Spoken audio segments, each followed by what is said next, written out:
just in case. Tonight we are studying the parable of the talents.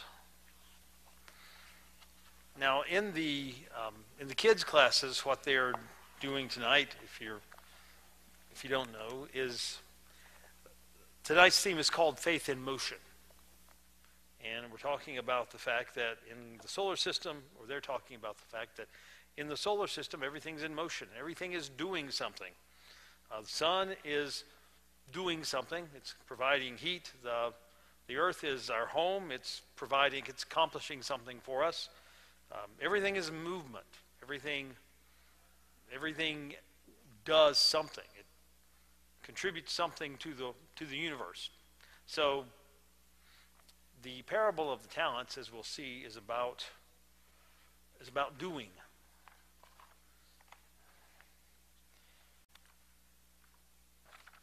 And you'll find the parable of the talents in Matthew chapter 25.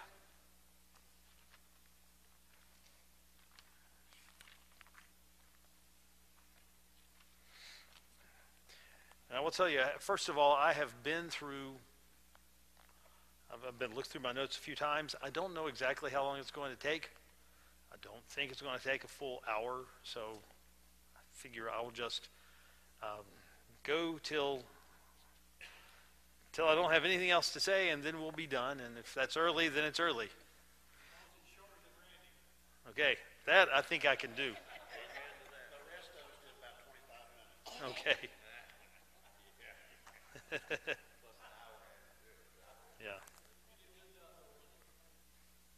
Anyway, so I'm not sure. Are we supposed to end by 7:45 or before that, or 7:30? Okay. So I will try not to go too much into the refreshment time. Anyway, Matthew chapter 25. I should say about this, I just volunteered to speak one night, and they put me in the slot that was open, which was Thursday night, the parable of the talents. It just so happens that if I'd been picking one, I might have picked this one, because back a few quarters ago in the Sunday morning Bible class, I think it must have been maybe the last 2 quarters of last year, when the topic was Matthew, and the teacher in that class had to be away for a week, and so asked me to fill in for him. And I was very relieved that I didn't get Matthew 24. You know, if you look back, Matthew 24 is all about the tribulation and the destruction of Jerusalem, and those signs and things that people get confused about today. And a lot of people look at that and try to determine when the end of time is going to be, and try to read into it something about today's events and the end of history. We believe that it's not nearly that complicated, and certainly not a guide to the end of time and the return of Christ. But a lot of people look at that, and it's a big attention-getting passage. What comes after that, at the end of chapter 24, really, in chapter 25, I thought, well, when I saw I wasn't going to have chapter 24, I thought, well, that's okay, because the things after that, these parables, are really pretty straightforward and not too complicated. And they're not complicated, but as I started preparing for that class, even though I had read all these parables many times, I'd studied them in a lot of classes, having looked at them in context as coming directly after chapter 24 made me look at them a little differently. And I came to the conclusion that I was actually looking at possibly the most important chapter in the Bible, in Matthew chapter 25. And actually you can extend that back a bit to the end of 24, so the most important chapter and a quarter in the Bible.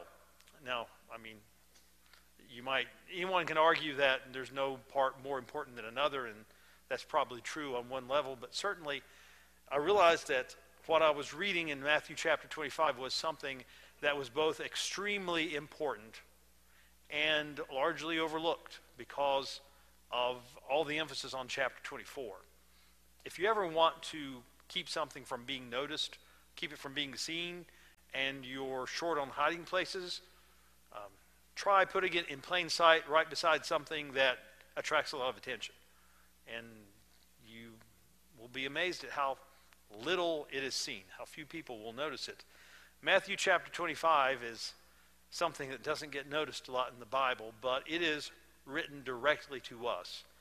Matthew chapter 24 is all about the signs of the coming end of Jerusalem up until the end. And then you have this parable about the servants, the faithful servant and the evil servant. And who's the servant who will be prepared for his master's coming, who continues to do his master's will up until the time the master returns? Or who is the servant, the wicked servant, who doesn't do his master's will, who thinks that the master is going to be delayed indefinitely, and so never prepares himself for his master's return?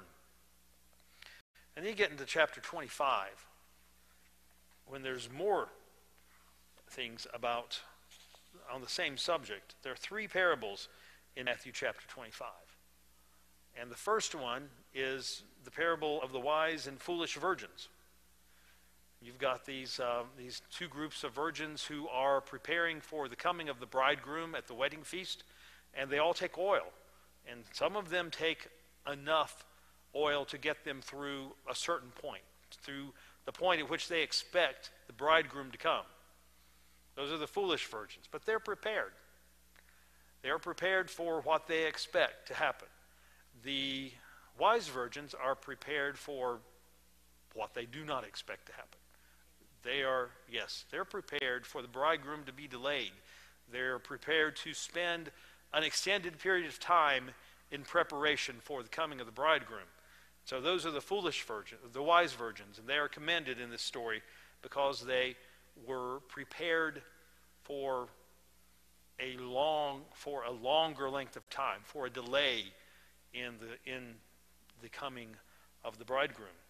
And then we have the parable of the talents, which we'll talk more about in just a moment. That's our point tonight.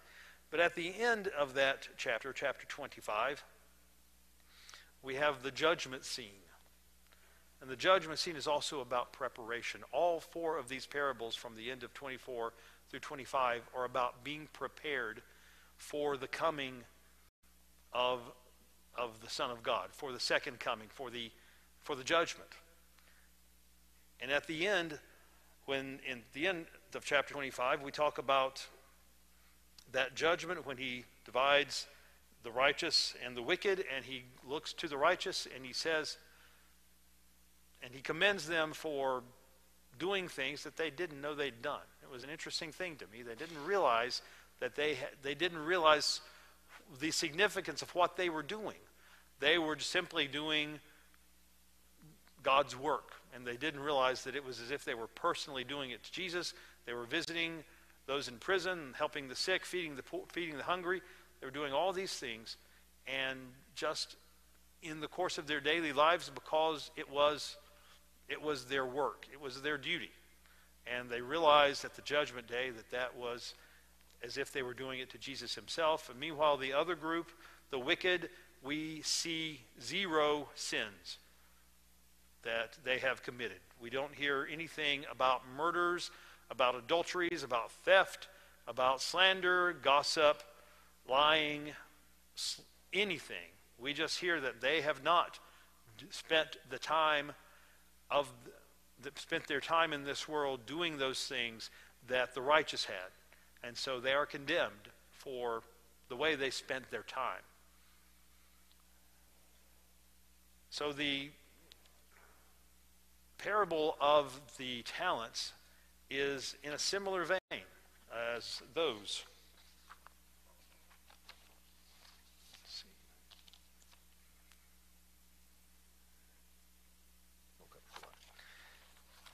It's in a similar, it's about the same thing. How are you going to spend your time? And we know a few things about the parable of the talents. First of all, we know everything about it because Jesus told us the parable.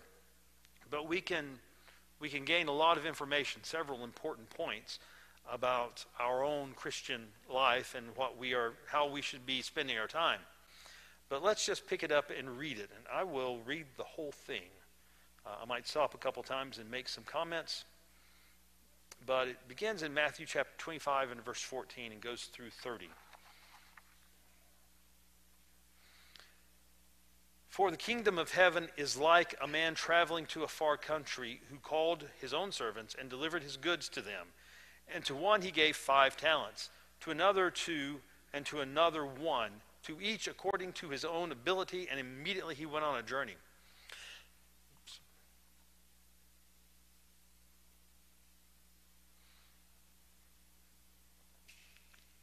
He calls his servants together and delivers to them his goods according to their ability, meaning they had varying abilities to manage what he had given them, and he wisely divided up this responsibility among them in a way they could handle. So one gets 5 talents, the other one gets 2 talents, and this final servant, who we think was so looked down upon he got next to nothing, gets 1 talent. You know how much a talent was? And I don't think there is an exact answer to this, but anybody have a ballpark answer? How much was a talent? Yeah. Yes, it's a weight, but it refers to an amount of money. But yes, a talent was a certain weight. So not I'm not asking so much the amount of the weight, as the value that he had given to him. And I've read something that comes up a lot, that I see a lot, is 15 years' wages for a laborer. So you got to figure, if you had, say, 15 years of the average person's income, or if you just took it as the average blue-collar worker's income, that's a lot of money for anybody. Warren Buffett may not think it's a lot of money, but to anybody that I know, it's a lot of money. So the responsibility given to this one man, who we think of as having really been given nothing, was actually pretty substantial. He was not overlooked. He was not given the gleanings of what, after the master had distributed almost all of his wealth to the others. He's given a substantial responsibility. And we understand from this passage that meant that his master believed him, knew him, to be capable of managing that responsibility effectively. So he was given, it was less than the others, but it was not an insignificant amount. It was a lot of money that this one servant is entrusted with. So anyway, the master went on his journey, beginning in verse 16. Then he who had received the 5 talents went and traded with them, and made another 5 talents. And likewise he who had received 2 gained 2 more also. But he who had received 1 went and dug in the ground and hid his Lord's money. After a long time the Lord of those servants came and settled accounts with them. So the 5 and the 2 talent servants go out and start trading, and they double the money. There were no 100% return investments at the time, just like there aren't now, unless somebody just gets incredibly lucky. So we can infer from this that Jesus is referring to a fairly lengthy period of time. So this didn't happen over the course of a month or 2, or probably even a year, multiple years in which the master is gone, allowing the work of trading of these 2 to go on for quite a time. And so they engage in trading and make a reasonable return of some percentage of the amount, 10%, somewhere in there. That's a good investment. It probably was then too. Make another investment of the same, and make a little more. Maybe including that time is a setback or 2, in which some investment, for whatever reason, may have lost a little bit, but over time these 2 servants were able to double the amount that was entrusted to them. So when the master came back, where he had given out a total of 7 talents to these 2 servants. He got 14 back.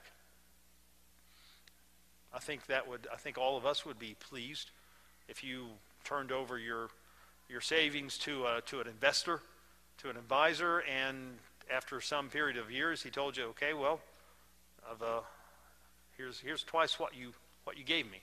We'd be pretty happy with that. We wouldn't worry about paying whatever commission that he was charging, unless it was outrageous. So these servants did very well, and the master tells them,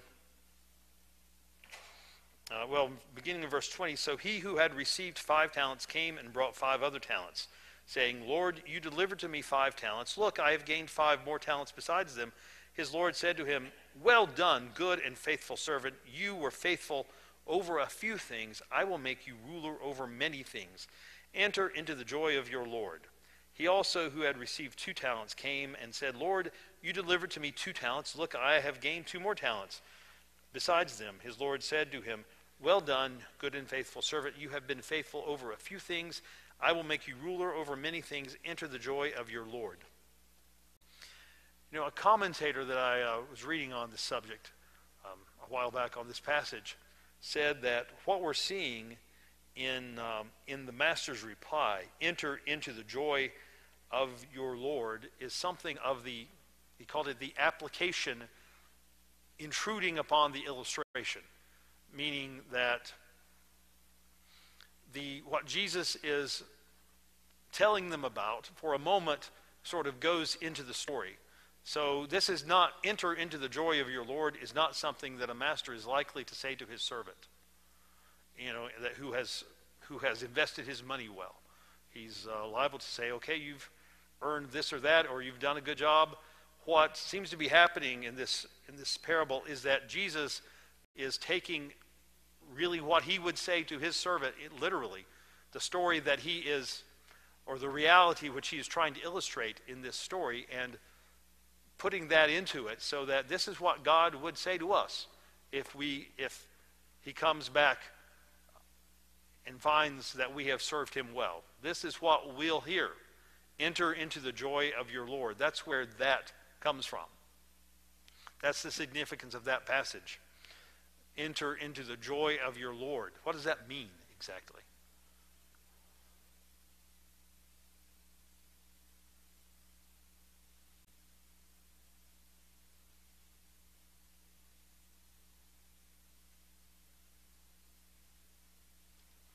Yeah, it means you're going to be rewarded, but we would hope it would mean, in this context, enter into the Lord's heaven. enter into the joy of your Lord. Come into perfect eternity. Yes, I'm sure that's what it means.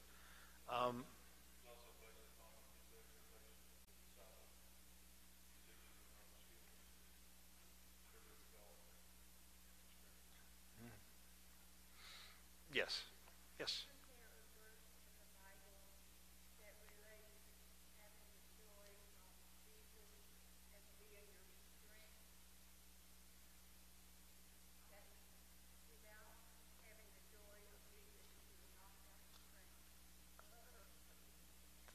So yes, I cannot place it at the moment, but certainly,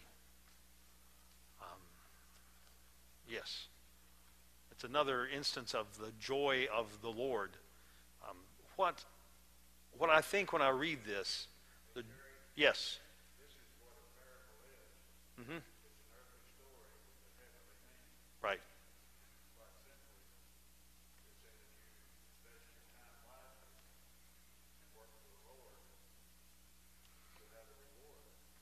Mm-hmm.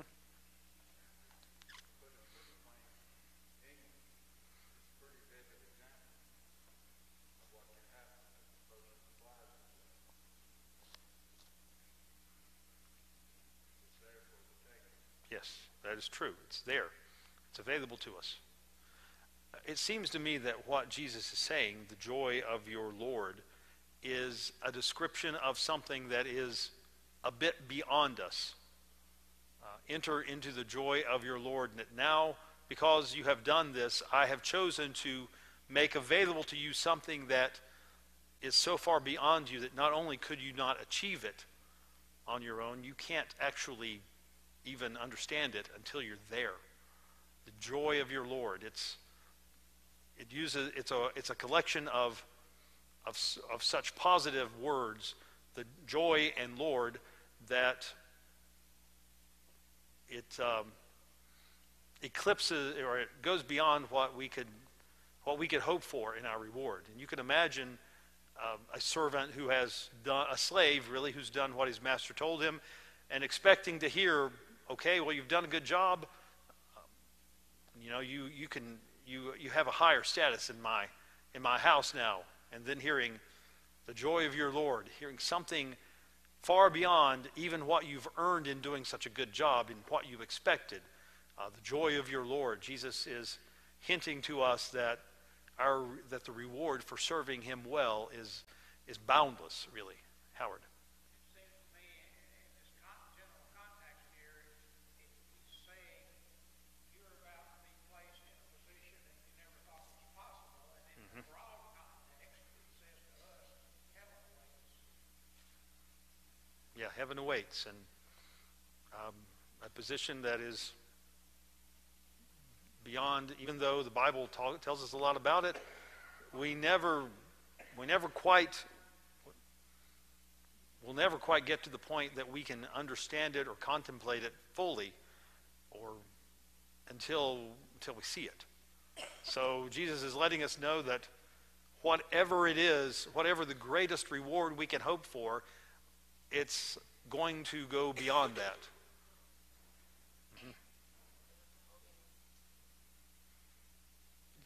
Yes, there's a sense in that. The holiness of God is certainly beyond us, but the joy of the reward, yes, the joy of the reward that we have and our gratefulness for it is beyond our ability to contemplate. Yes.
Right.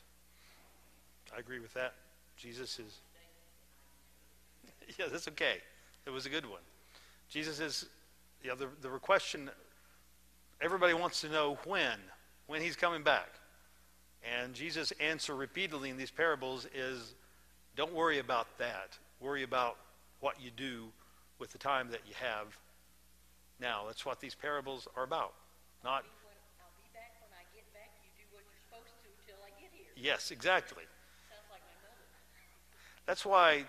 That's why these parables, I think, are so important, because so many people in the world want to focus on the signs of chapter 24 and try to figure out when the Lord is coming back. When Jesus is trying to tell us over and over again that you need to be watchful all the time, because you cannot know when I'm coming back. So, yes. Oh, yes.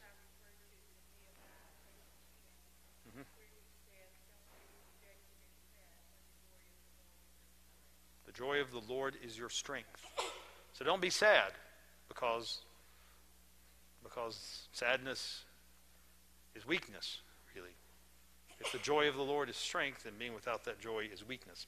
I should probably move on at this point. So we saw the two talent man and the 5 talent man have been rewarded for their work, and the master has commended them, or they have delivered their deliver their talents to the master, and he has commended them. And then in verse 24, then he who had received the 1 talent came and said, Lord, I knew you to be a hard man. You can tell, if you hadn't read this before, you could probably already tell that this is going to be a little different than the other two. And the other two don't start up with explanations about, what they did or why, or they just, here's what I have, here's what I've done. And when the third servant starts coming up and, well, I knew that, okay, there's a problem. He answered, but he said, I knew you to be a hard man, reaping where you had not sown and gathering where you have not scattered seed, and I was afraid and went and hid your talent in the ground. Look, there, you have what is yours. Not, you have your 1 talent, but you gave me a talent. That's really all I owe you. So here it is. Now, once more, this is a situation where what, in the terms of which we usually use for right and wrong, what has the servant done wrong? And I don't mean by just the standards of this parable, but by the standards that we usually look at in the world and apply to ourselves a lot too. What has he done wrong? Has he stolen anything? Right. He played it safe. He did nothing. But, yes. But I think by the standards that the world sees and by the standards that we apply to ourselves a lot, he didn't necessarily do anything wrong by that standard. Yes. He knew what was expected. He didn't do it. That's exactly right. We don't have an accounting. The beginning of this parable does not tell us about the master giving detailed instructions as to what to do. And it's just, they knew what to do somehow. How did they know that? My theory is, okay, how much money are you going to give to some guy who hasn't worked for you and doesn't know what your standards are? Mm-hmm. I'm not handing you, $32,000. This is what my 1950s commentary says. Yeah. Is equivalent of one talent. Mm-hmm. Okay, I'm not handing you that kind of money, even if I've got $1 gazillion. If you don't know who I am and know what I expect you to do with it.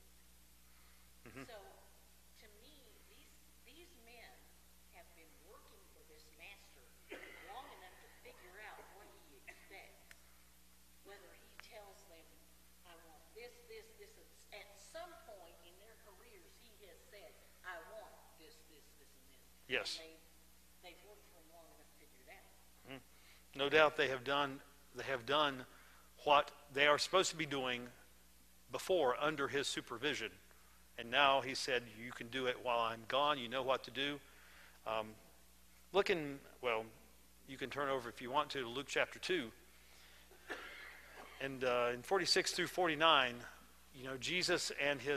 when Jesus was 12 years old, his family, his mother and father took him to Jerusalem for the feast. And then, of course, they left to go home, and a day's journey they realized that he was not with them.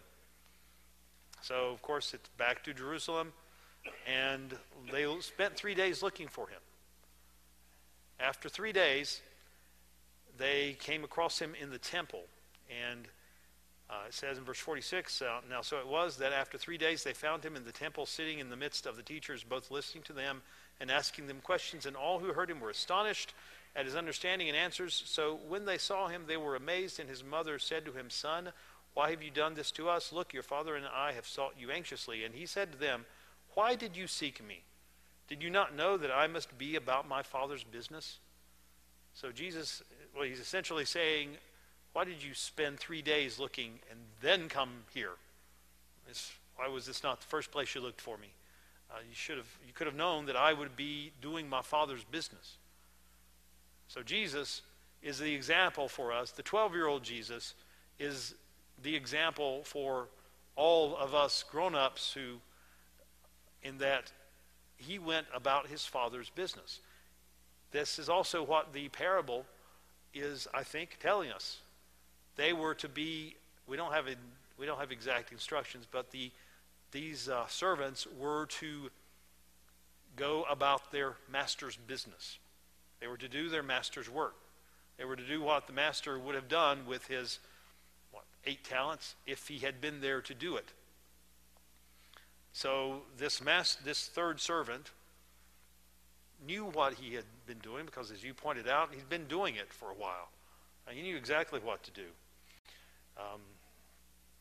So in verse 26, his Lord answered and said to him, "You wicked and lazy servant, you knew that I reap where I have not sown and gather where I have not scattered seed. So you ought to have deposited my money with the bankers, and at my coming I would have received back my own with interest. So take the talent from him and give it to him who has 10 talents. For to everyone who has, more will be given, and he will have abundance. But from him who does not have, even what he has will be taken away. And cast the unprofitable servant into the outer darkness. There will be weeping and gnashing of teeth." This is another example of the application intruding upon the illustration, because whatever punishment a bad servant gets, being cast into outer darkness is not even an option. So this is once more Jesus allowing the object of the parable to intrude into the parable a little bit, so he can be he's really telling this to you. This is what will happen if you are an unfaithful servant to me.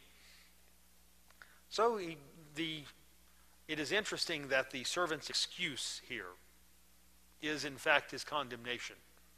He says, "Well, I knew you to be a hard man. You reap where you haven't sown. You gather where you didn't scatter seed. So I was scared." And the master's response was, "Well, you knew that I reap where I haven't sown, gathered where I haven't scattered seed. You knew that, you knew what my business is and how I do it. So you knew what was expected of you." Just like we talked, you knew at the very least you need to have gone and deposited this money. When have I ever taken a talent and buried it? In what part of my business have I ever gone and buried money somewhere and came back later and dug up, 10% interest? It doesn't. It doesn't work. So the A lot more of us would be planting money. Yeah, it does not grow. So there's a lot in this story about a lot uncomfortable I find in this story.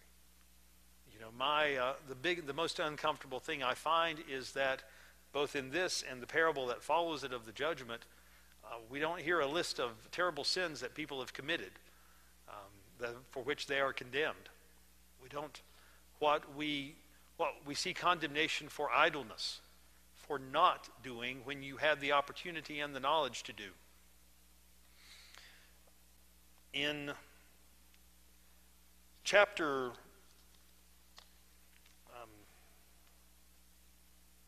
Philippians chapter 21, or chapter 1, verse 21, Paul said, "For me to live is Christ and to die is gain." It was just interesting to me, now thinking about this subject and thinking about that passage, how Paul judged his whole life, his existence really, on his capacity to serve Christ. Like, how many of us, coming face to face with our death, and a violent one at the hands of an oppressive government, would look at the two in the way Paul did? I mean, we understand it when we read it. We see, he says, on the one hand, if I live, then I get to do the work of Christ more. I can go preach more if they don't kill me. On the other hand, if I die, well, then I get my reward.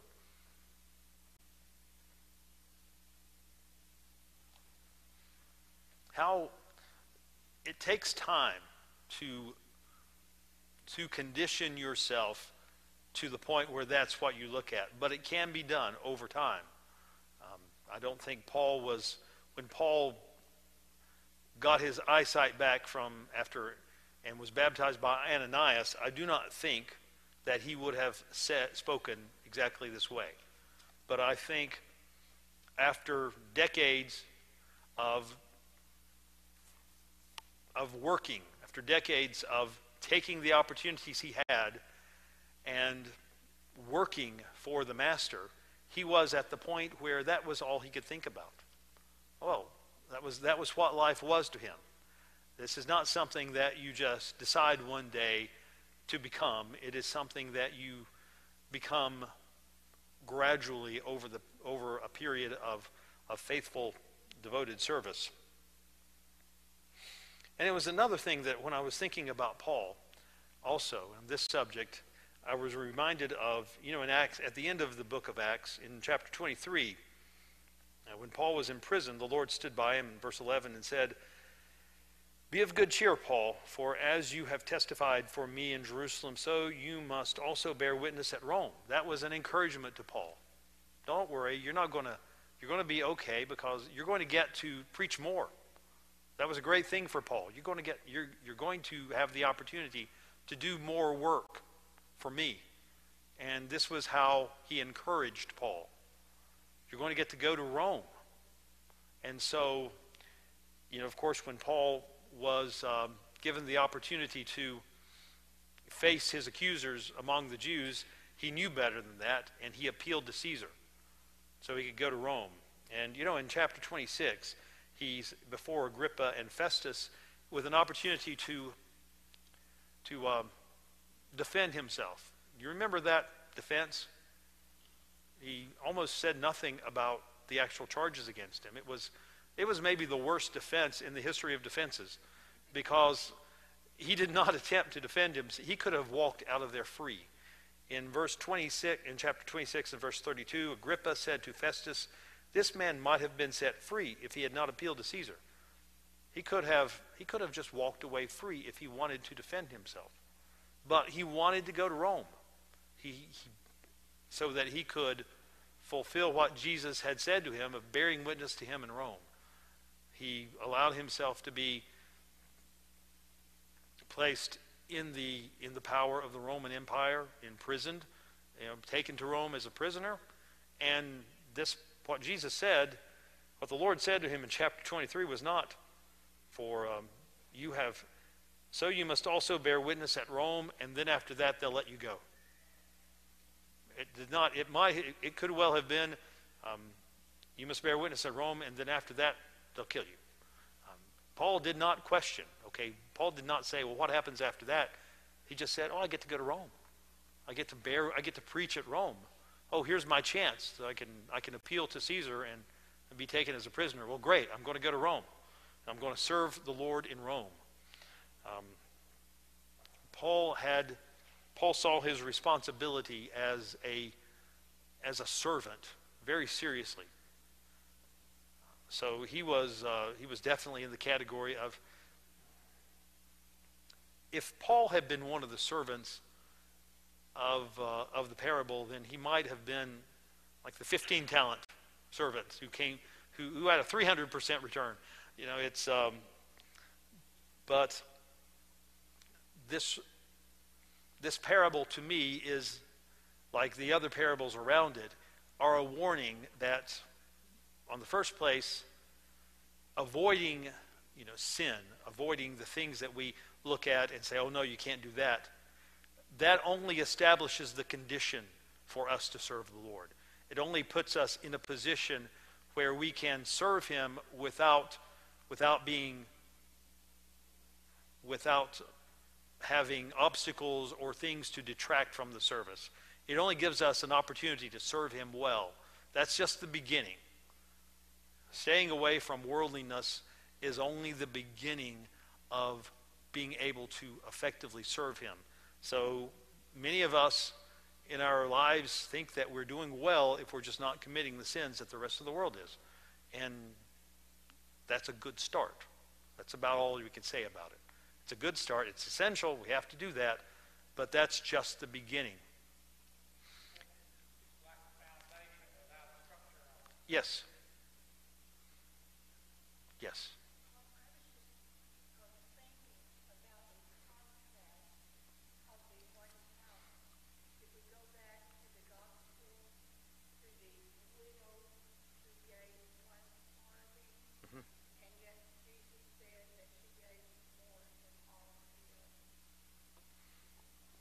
Yes. Oh, yes. She gave 100% of what she had. Yes.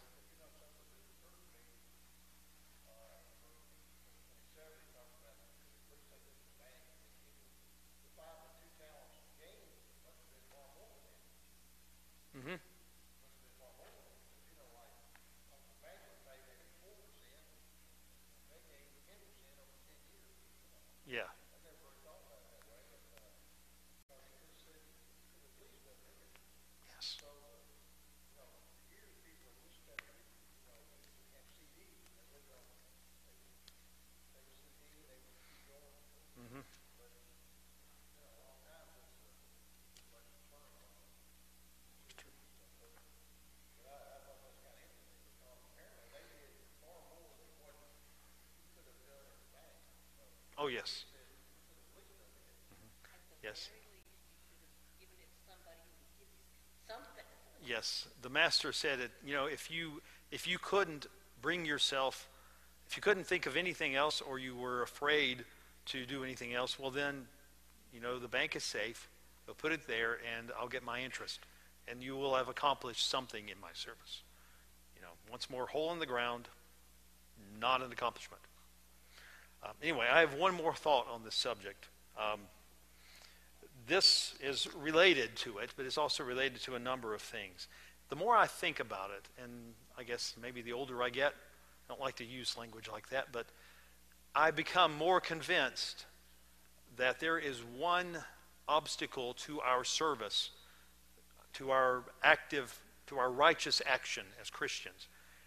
That obviously there are many, and you might find a way to say that you might come up with arguments that this is not in fact the biggest obstacle, but it seems in modern life there is one at least that is more prominent to me than any others as far as preventing us from doing our duty as servants of Christ, and that is entertainment. And I've been thinking about this for a number of reasons over in recent times, how of the role of entertainment and the influence it has on us. And every time I think about it, it seems to be more negative. And I don't mean just the content of television, and of course that's very bad by itself, but modern lives are organized around entertainment. Most of our homes are focused on a television. We put the furniture in such a way as to point everybody at the television because that is our focus. How much time do we spend on entertainment? I mean, the average person spends 5 hours a day in front of a screen of some sort. That's a lot of entertainment. And it goes more than that. I can remember, it doesn't seem like it was that long ago, when the subject of homosexuality was still controversial. The average person took the side that we would take, and the Bible teaching that it was immoral. And I remember, there were a number of people at various times who took the other stand and did so publicly. And I remember the one moment in particular, or one event in particular, that seemed to me to turn the tide, that led to this point today where we are in a decided minority in America. And you know what that was? Soap? As a soap opera, or? I know that it was a program that on television that presented homosexuality as normal. And our children and our grandchildren, and this has been several years ago, in the, I'm going to say mid-70s. Okay. But I think I'm sure that's not what you're talking about because you didn't need it, but No. to me, that was a big turn. I have something else in mind, but for the same reason. Something that happened later. But that also was we probably have more than one points of inflection upon this, this graph of how attitudes since in the last few decades.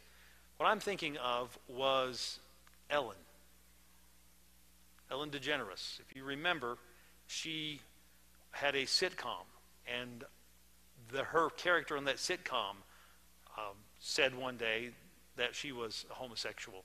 And within a week or two of that episode airing, Ellen DeGeneres herself, came out. And it seemed to me that after that, the momentum was all going, in one way. And I thought, and the more I've thought about that, I realized she didn't make any arguments. She didn't come up with any justification of homosexuality that was different or better than anything that had come before. So what did she have What was it that made her effective at that? Her popularity? Yes, she's. It's true. Yeah, but yeah, hmm it's true.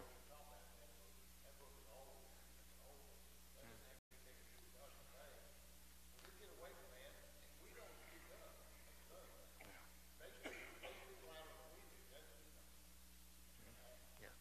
But I think what Ellen really had, there have been other nice people, respected people who had not had that much influence, but what she had was that she was entertaining. And that is, in our modern world, the highest virtue. If you can entertain me, make me feel good, then that puts you at a level where you're a source of wisdom. You're like a guru of some sort, because we have entertainers, actors, athletes, people, and that who are famous because they entertain us. We have them giving advice and being taken seriously for things that they couldn't possibly know anything about or any more about than anyone else. I remember, it's been several decades ago, when Sean Penn he played in a movie called I Am Sam about I think an autistic man, and then at some point he ended up being called as a witness at some congressional hearing on autism. There are thousands of people in this county who could have told them more than he did, but he's entertaining and he's famous, so guess who gets to sit? It's like that. It's so important, and as it's so important to us, it skews our opinions and our priorities. I knew a singer once, and she was actually an opera singer. She's very good, but she used to be in Kentucky and is in New York these days, sung at Carnegie Hall and has a lot of places like that. Quite good, but she also took extremely good care of herself. She was about this wide, and she emphasized water and also having a reasonable diet. And at one point in talking about that, she said, "Where did we get the idea that what we eat has to entertain us?" So think about how healthy we'd be if we didn't feel the need to be entertained by our food. Now think about how spiritually and intellectually healthy we'd be if we didn't feel the need to be entertained by what we read or hear or see. And also, without that need, think about how much more we could do if we did not invest so much of our lives, of the time that Jesus has given us to do his business in entertainment. I don't watch as much television as most people, but I find other ways to be entertained. And I just think it is the one area in particular where we could find lots of wasted opportunities to serve the Lord. So, Howard.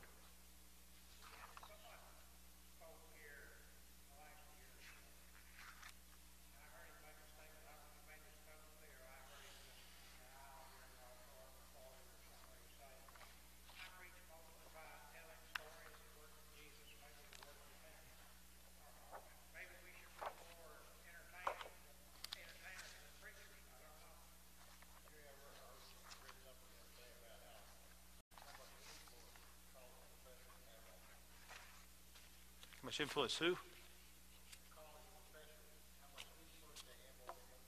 Mm-hmm.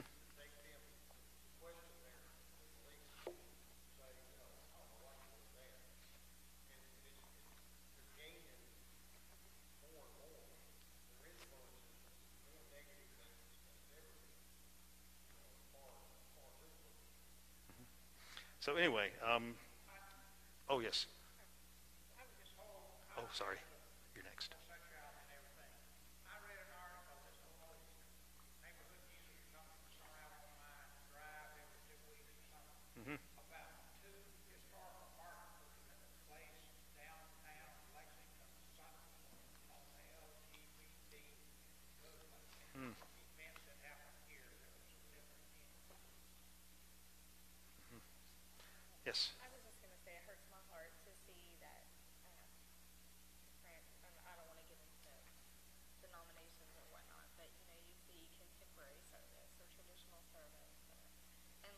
especially with kids in school, their friends all want to invite them to these events of these like mega churches, and it is all about what feels good, not about what's right. Yeah. I did hear on American radio today, though, that overall in the religious world, that the trend seems to be going back to traditional services. Yeah. I've heard that too, or seen some evidence of it. Anyway, take-home message, and then we're done, is that our responsibility is to do the business, to do our Father's business, and that I chose entertainment as the one thing I think is stealing away our opportunities, but there may be something else in your life that is taking away your time and making it more difficult for you to do your Father's business, but we will be judged on the final day based upon what we've done and how we've spent our time. So think very, very carefully about what you're doing with that gift, that responsibility. And thank you. Yes, Randy. I'm finding this lesson to be a little disturbing because are you saying no more Mickey Mouse pancakes? Mickey? No. You know, the thing, yeah. I guess the thing I am saying is even Jesus engaged in things that we could probably reasonably call entertainment. I mean, there were wedding feasts and other feasts, and that was it as far as entertainment was concerned. But even when he was doing that, you know, he set about doing that work. And to us today, being so wealthy, we have this opportunity to do things that people at other times in other places couldn't have done because they'd starve to death if they spent as much effort on entertainment as we do. So we have opportunities that maybe have not existed before in the world, except in very rare occasions. And I think that entertainment is a good thing at times, but it's like food. You know, if you devote your life to it, you're in trouble, but you need some. So anyway, that is my lesson. So priorities, yes.